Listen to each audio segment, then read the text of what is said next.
Hi everyone, I'm Anastasiia and welcome to the last episode of Thriving. Today my guest is my friend Alex. Welcome to the podcast. It's a pleasure to be here. Thank you.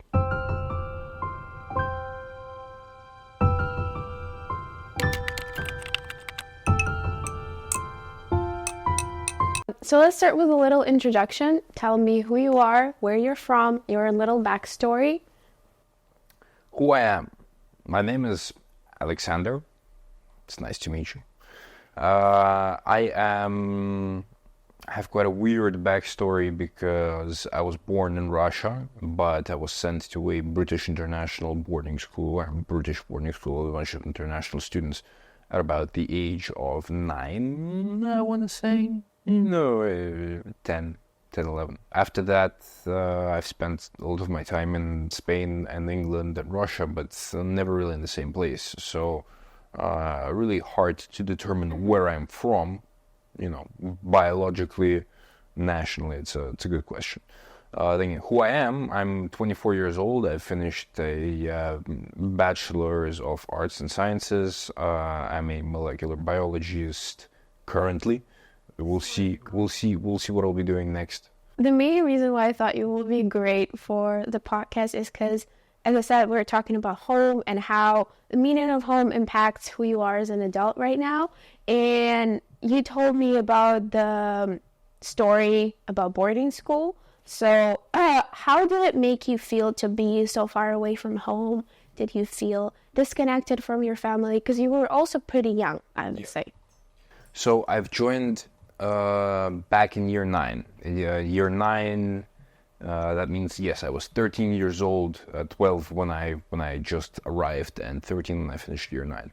So at that point, the initial reaction that I felt was not a pleasant one. I was obviously missing my family, sick, and I was crying at night, and it was at first a tough time to kind of acclimate, make new friends, and kind of get into the new routine. And then at some point you do. Obviously, you acclimate, you find friends, you find whatever pastime makes you, happy, makes you enjoy yourself. You find people with whom you, spend time and you like it, activities, hobbies, yada, yada, yada. So I'd say that by year 10, easily, probably 1 year was the widest period of time for which I could say it took me time to adjust. That was probably a year tops. Then the other 4 years was pretty good. I made good friends. I still visited, obviously, for weeks. Met my family, sometimes in Russia, sometimes outside of it. But I guess at that time, for me personally, I can't say for other people, but I found it easier to disconnect, as you say, from that community, and convinced that it's okay. And now, currently, I find it difficult sometimes to connect back to him. I find that disconnect now comes too easily for my own benefit. But back then, it was a beneficial self-defense mechanism. So that's an impact of but ultimately, hey, a bird has to fly from the nest. Yeah, it's moving. Yeah, I mean, it's definitely different from what I've experienced because I lived with my family my whole life, and I just moved a few years ago. So I definitely can't relate, but it's also kind of sad listening to that because as a kid, you want to be with your family. You want to learn from your parents. You want to learn how to be that part, that member of the family. But because you've been alone for so long, how do you think it shaped you now as an adult? I don't want to say that I've been alone. I wasn't alone. I found a different community, and I found a way to function within that community. So I wasn't alone. Also, within my family, it's fair to point out that both of my parents were quite busy people, and because of that, most of my like childhood kind of protective figure instead of my parents was my nanny, actually. But so then again, that is not a, I guess, very standard, well, maybe not too weird, right? But not too vanilla of a dynamic as well. Ultimately, I would have definitely been a different person if I hadn't have gone. First of all, because I would have probably stayed in a Russian school, and I would have been exposed to a different social dynamic in a different way. So I would have definitely been different, right? And I can't say that I'm completely comfortable with who I am right now, because I'm not, but I'm reasonably happy with what that time and place did to me and what those people did to me. And I made friends with whom I'm still glad they exist in my life right now, and my family is also still there. We have our own problems with our own family dynamic, quite a few of them, more than some, less than others, perhaps, but they're still my family, for better or for worse. And I think that maybe this will come up again in a future question, but I think that about family, the conscious decision to recognize them as your family is important. Because at some point, if you don't make that conscious decision, it's easy to be like, who are these people to me? And then they're not family anymore. Because when the war started, I haven't seen my family for almost 2 years, and the first few minutes when they met me at the train station, and I looked at my dad, I looked at my sister, my mom, my dog, it was weird, like, seeing them, because I'm like, you're my family, like, I lived with you once, but it almost felt like I don't know them, even though I talk to my mom almost every day. But it's such a weird feeling when you don't see them for long and you don't meet in person, because I feel it's very important to meet in person. It felt like I almost was uncomfortable. It felt like I met with like some people and they're taking me somewhere, and they like, I'm in my room now and like I'm having dinner with them, I'm eating with them. That's such a weird feeling. It like goes away after a little bit, but it's weird. And yeah, I agree. It's so important to kind of almost push that connection with them and actually make an effort to talk to them and like see them and be a part of their life, because I feel like it's so easy to get lost into it and like stop talking. What or where is home now for you? Can be not a place, it can be people, feeling. What is home? It's a difficult question. I would say that if I had to name a place, it would probably be at this point delegated to Spain, where we as a family meet now more or less regularly for the last couple of years or so. It was happening even before the war, but after the war, and during the war, for some obvious reasons. For example, I can't go to Russia anymore, so all of our adult male members of the house were delegated to the Spanish area, and to meet us, to meet with us, to be with us, they would have to be in Spain. Home is a feeling rather than a physical location, because, for example, now, and for a period of time after I've moved to England, my home in Russia stopped kind of feeling like a home to me anymore, because you come back to it, but you feel like you're only visiting it for like maybe a week or two, and then you're going back to school, and there is a certain dissonance that happens in that moment when you, and then you start going there less and less and less, and how whatever our stories are, right? Sooner or later, our childhood home probably stops being our home, right? We move into an apartment, another city, whatever it may be, and then you come back to it, and as you said, you feel that kind of weird feeling of dissonance. Well, what is this place to me? So, and then when that happens again and again and again and again,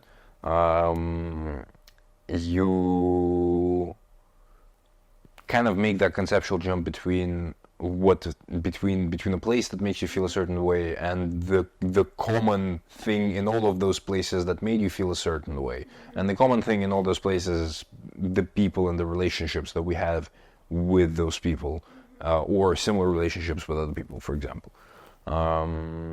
Because, for example, when I was living in Maastricht for a number of years during my bachelor studies, at the end of the stay, I managed to gather a very nice, homely environment around me. I wasn't living, like at the beginning I was living alone, or maybe with a few neighbors, and then I was living with random people, and then towards the end I managed to kind of switch and move people around, so that mainly, like, all of them were my friends except for one who was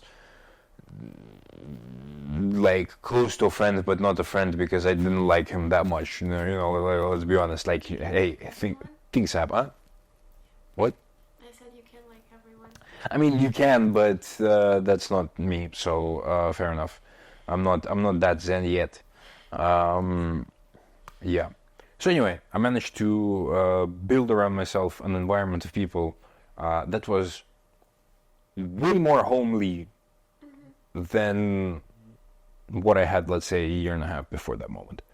And that's relationships, that's friendships, that is the knowledge that you can spend time together in a nice way, that, I don't know, you're hungry, you're tired, maybe they cooked dinner, something like that, so you share, you give and you take, and you build a bond of trust as well as other bonds, and they're instrumental in making you feel that way, because at the end of the day you come there and you feel like you can do whatever you want to do, and that is great. I was thinking about it the other day, and when I think of home, and the first person that I think about is probably my sister.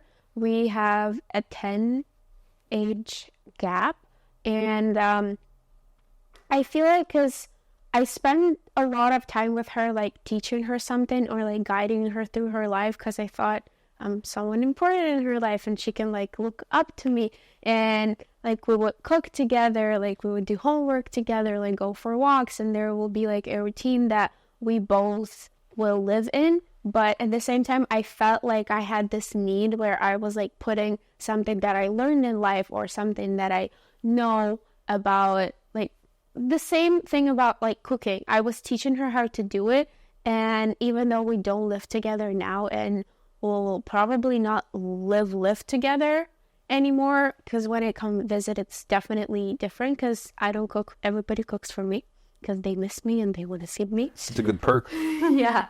But even though when I'm alone and I live alone and I don't have anybody around me all the time, I still think of her a lot. Like when I'm cooking something, I'm like, oh, she would say this, or she would like probably mess this up, or like she would want to do it this way. And sometimes I call her and we talk, and I feel like I'm a part of her routine and a part of her life, and I still kind of can impact her.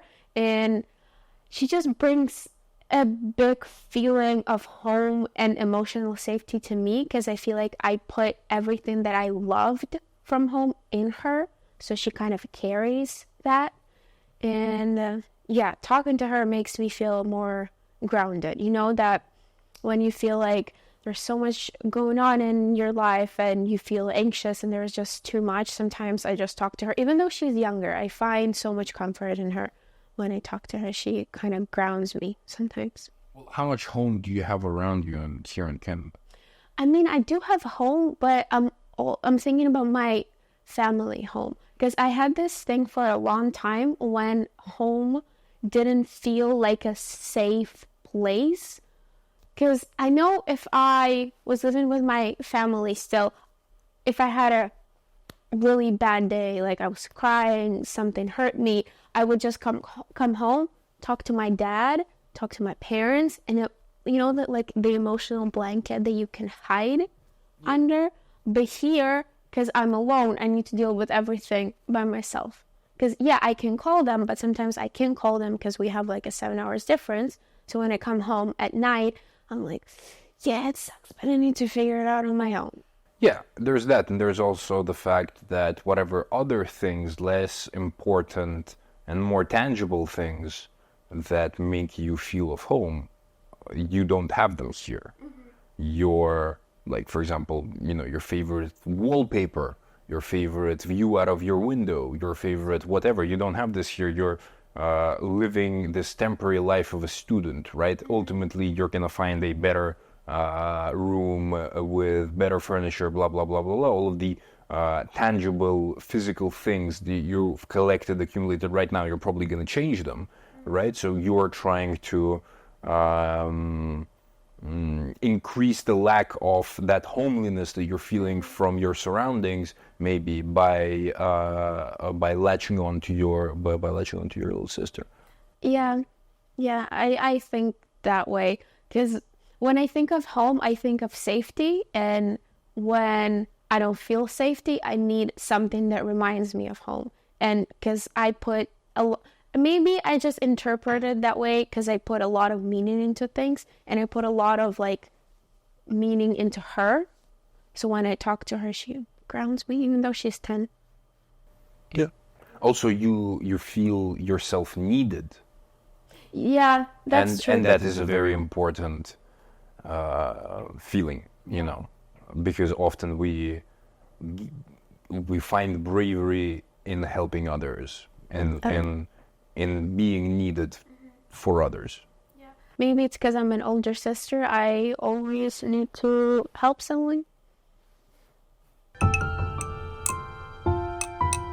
I think it's a really nice way to finish not only the episode but the season. With how do you build a home for yourself? Well, it all starts with the foundation. But then again, I'm not talking about a house here, obviously. I'd say it's relationships and habits, and our relationships with those people, with both people and things in our life. Finding a healthy balance between the new and the old, because also you don't want to completely sever yourself from whatever relationships you've accumulated, because first of all, probably not the right thing to do. Second of all, being purely self-centered, right? Probably some of them are going to be useful to you, and being less selfish and more selfless, maybe you'll be useful to some of those people. So again, not a good idea to completely tie your ties. Obviously, you want to keep some of the old, and then on top of that, in the new place with the new people, you obviously want to develop new ones, and if they're strong, and if you keep fighting for them, for the ties, for those connections, for the old ones and the new ones, then probably you'll build a new one. Probably you'll build yourself a home. Maybe I don't know. I don't know if we ever build ourselves a new home. We always take something from the old one and put something new. Yeah, we always build on the foundation, whether we like it or not, of what we had before, because some things we've learned consciously through observation, but some things we've learned unconsciously, and letting go of those might be difficult, whether you like it or not, whether you want to or not, and on those things both that we chose to keep consciously, and that we want to probably a lot more of them that we chose to keep consciously, we keep unconsciously, right? On all of those things, we ultimately build our new home, our new house. Because in the previous episodes and here, we talk that home is not only a place, so it's not only a house, it's people, community, habits, memories, food, smells, and so many things. And I just want to say that it's important to think of home as like a feeling. Because for me, when I moved away, it feels like you are given a white piece of blanket and you need to fill it up with stuff, and you take something, as you said, from your old home, and you take some of the new habits and you build kind of a new place. So when you're given that white piece of paper, it's important to make it feel right for yourself, because you can be whoever you want to be. You can take something from your home. You can definitely ignore something that you did at home and how your family like approach some things. So you can be whoever you want to be, and this place is going to represent the version of you that lives there, because there are definitely going to be and were many other versions of you. And I think it's probably my favorite thing about adulting, that you can be whoever you want to be, and it all starts with a home.